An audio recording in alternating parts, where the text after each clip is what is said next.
सभी को नमस्कार। पिछली कक्षा में हमने द्विगु समास शुरू किया था, लेकिन कुछ मौसम संबंधी खराबी और नेटवर्क इश्यूज के कारण हम आगे क्लास कंटिन्यू नहीं कर सके, लेकिन आज हम कंटिन्यू कर रहे हैं। तो आज हमारा पहला समास है द्विगु समास। यह कर्मधारय समास का ही उपभेद होता है। इस समास का पूर्व पद संख्यावाची विशेषण होता है तथा इस समस्त पद किसी समूह का बोध कराते होता है। मतलब जिस समास में या जिस उदाहरण से हमें लगे कि संख्या है, नंबर है, संख्यावाची विशेषण है, वाचक विशेषण है, का बोध कराता है, वहां पे या फिर समस्त पद किसी समूह का, ग्रुप का, बंच का बोध करवाए, वहां द्विगु समास होगा। पहचानना बहुत आसान है। जहां नंबर हो शुरुआत में, वहां द्विगु समास होगा। इस समास के कुछ उदाहरण हैं।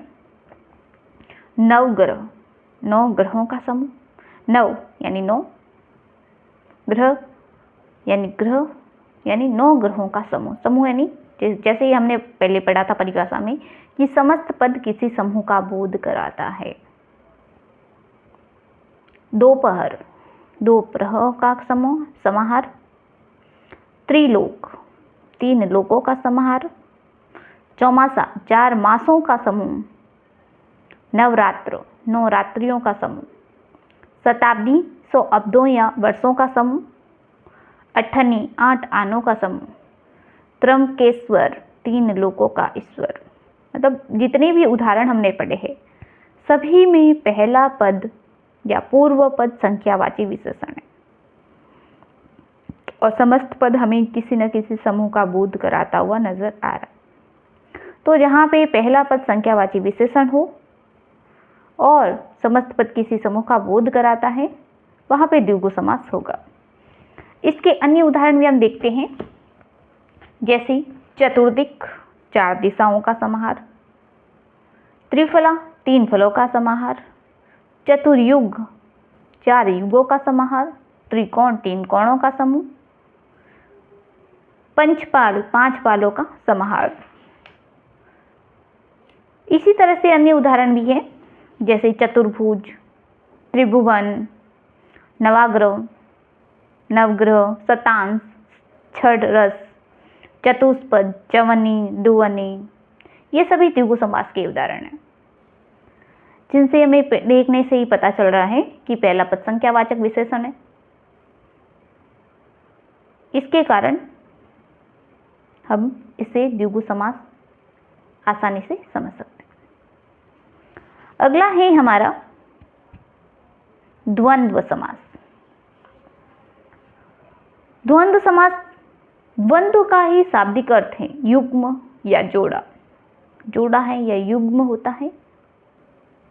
इस समास के दोनों पद प्रधान होते हैं, एक दूसरे के विलोम भी होते हैं, या तो दोनों पद एक दूसरे के प्रधान हुए, दोनों ही पद, और एक दूसरे के विलोम भी होते हैं। विग्रह करने पर योजक या समुच्चय बोधक शब्दों का प्रयोग किया जाता है, जैसे माता पिता, भाई बहन, राजा रानी, दुख सुख, दिन रात, राजा प्रजा।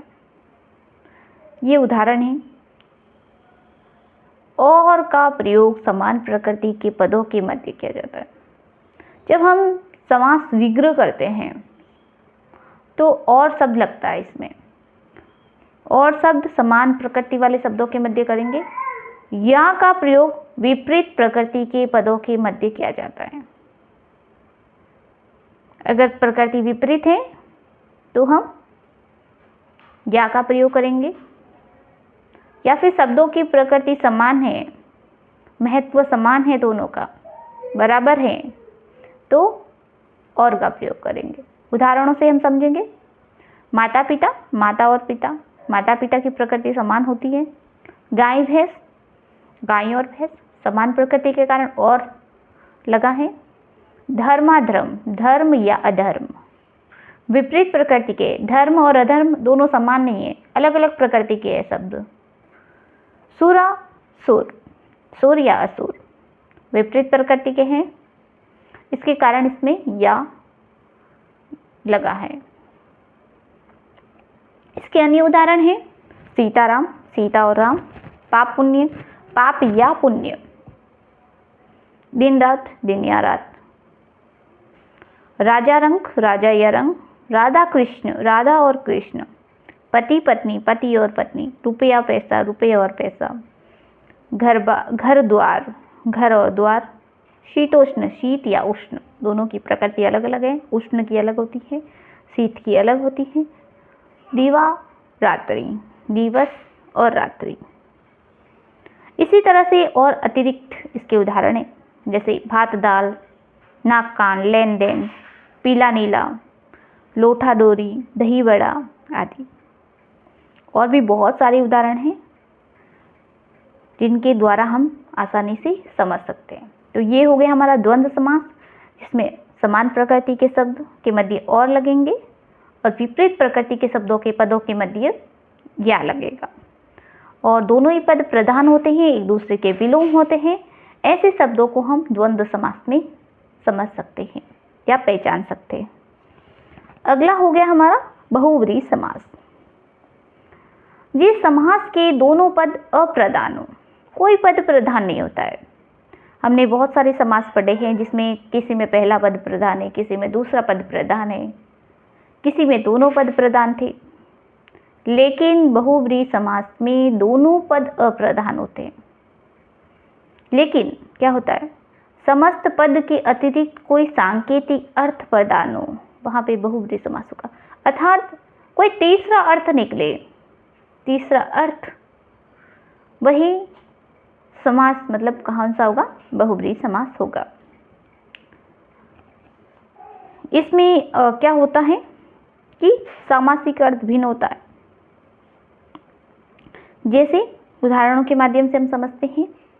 दशानन, 10 है आनंद, जिसकी रावण।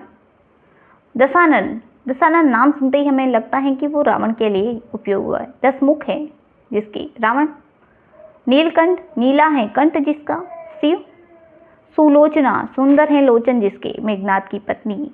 पीतांबर, पीला है अंबर, जिसका श्री कृष्ण। लंबोदर, लंबा है उदर, जिसका श्री गणेश।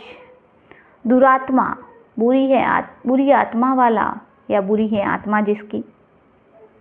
श्वेतांबर, श्वेत है अंबर, जिसके सरस्वती जी। और अन्य उदाहरण है चक्रधर, चक्र को धारण करता है जो, अर्थात विष्णु। खगेश, खगों में ईश है जो, गरुड़। जलज, जल में उत्पन्न होता है जो, कमल। और अन्य उदाहरण के माध्यम से हम आसानी से समझ सकते हैं, जिसका अन्य अर्थ निकले। दोनों पद, कोई पद प्रधान नहीं हो, न तो पहला पद न दूसरा न दोनों, कोई पद प्रधान नहीं होता है। एक अन्य अर्थ निकले, विशेष अर्थ निकले, जिसके द्वारा हम समझ सकते हैं कि वहाँ पे बहुव्रीहि समास होगा। अगला ही हमारा इसके अन्य उदाहरण भी है। एक दंत, एक दांत है जिसका, गणेश। त्रिनेत्र, 3 नेत्र हैं जिसके। नीलकंठ, नीला है कंठ जिसका। इसमें कुछ ध्यान रखने वाली बातें, विशेष व्यक्ति, विशेष स्थान, विशेष पक्षी या जानवर, इसके संदर्भ में जब भी आएगा तो वो बहुव्रीहि समास ही माना जाएगा। याद रहे, विशेष व्यक्ति, विशेष स्थान, विशेष पक्षी या जानवर, विशेष होना चाहिए, तो वो भी बहुव्रीहि के संदर्भ में ही माना जाएगा। अगला है हमारा अव्ययी भाव समास। अव्ययी भाव समास में क्या होता है, पूर्व पद प्रधान अर्थात अव्ययी होता है।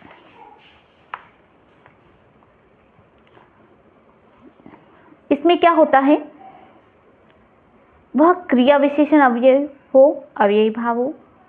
जैसे यथामति, मति के अनुसार। आमरण, मृत्यु तक, इसमें यथा और आ अव्यय है।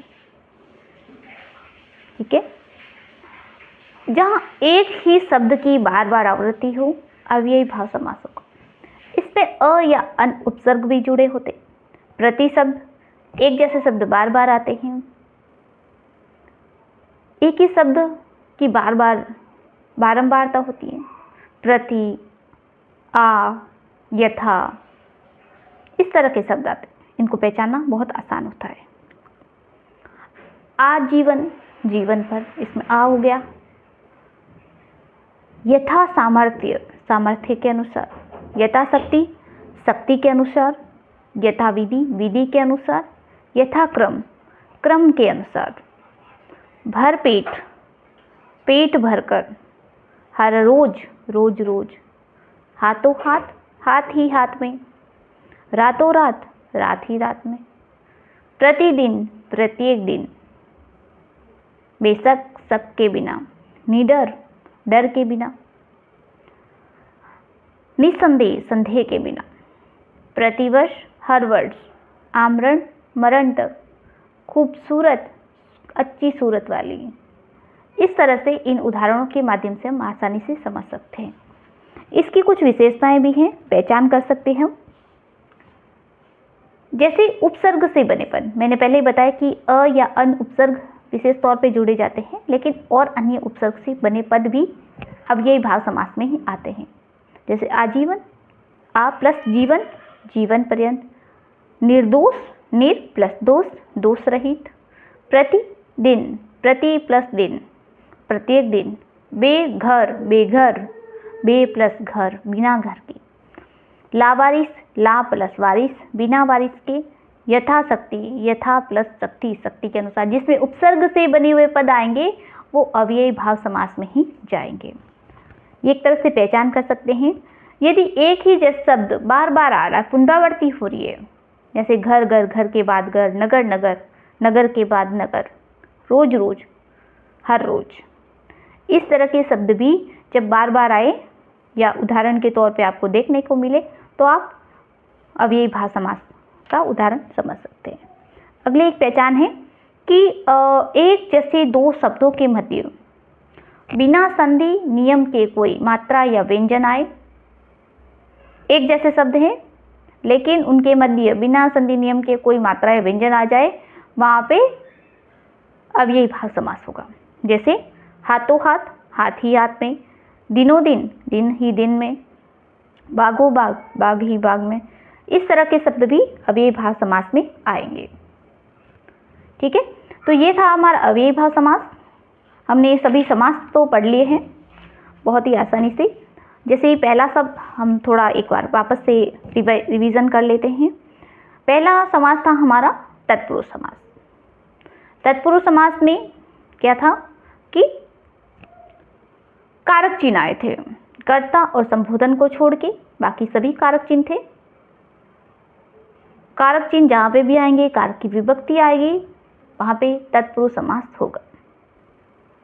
अगला था हमारा कर्मधारय समास। जैसे कारक चिन्ह में कौन कौन से थे वो हम देख लेते एक बार।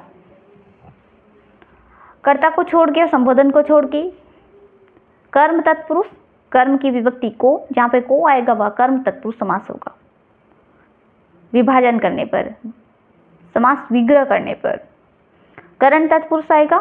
से विभक्ति संप्रदान के लिए, जहां पे के लिए विभक्ति आएगी या तोड़ने पर के लिए आएगा शब्द, समास विग्रह, या वहां पे संप्रदान तत्पुरुष समास होगा। जहां पे अलग होने का भाव आएगा से के माध्यम से शब्द होगा, लेकिन उस से क्या आएगा, अलग होने का भाव, वहां पे अपादान तत्पुरुष समास होगा।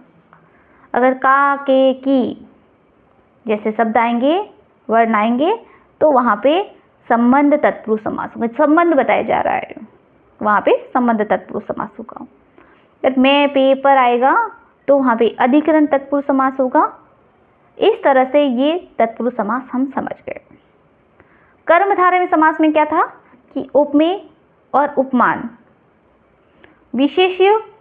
विशेषण और विशेष्य शब्द बताए जाएंगे, जहां पे एक सामान्य वस्तु की तुलना एक प्रसिद्ध वस्तु के साथ की जाती है, वहां पे कर्मधारय समास होगा।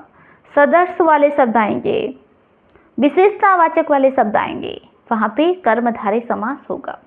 अगला था हमारा द्विगु समास। द्विगु समास में प्रथम पद संख्यावाचक होगा, विशेषण। अंतिम पद क्या होगा, संज्ञा। वहां पे द्विगु समास होगा। अगला था हमारा द्वंद्व समास।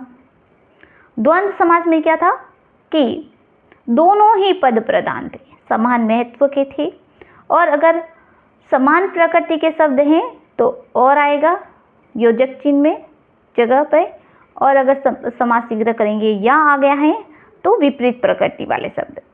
तो जहाँ पे दोनों ही पद प्रधान हैं वहाँ पे द्वंद्व समास होगा। और बहुब्रीहि समास में क्या होता है कि एक तीसरा ही अर्थ निकलता है, जहाँ पे तीसरा अर्थ निकले वहाँ पे बहुब्रीहि समास होगा।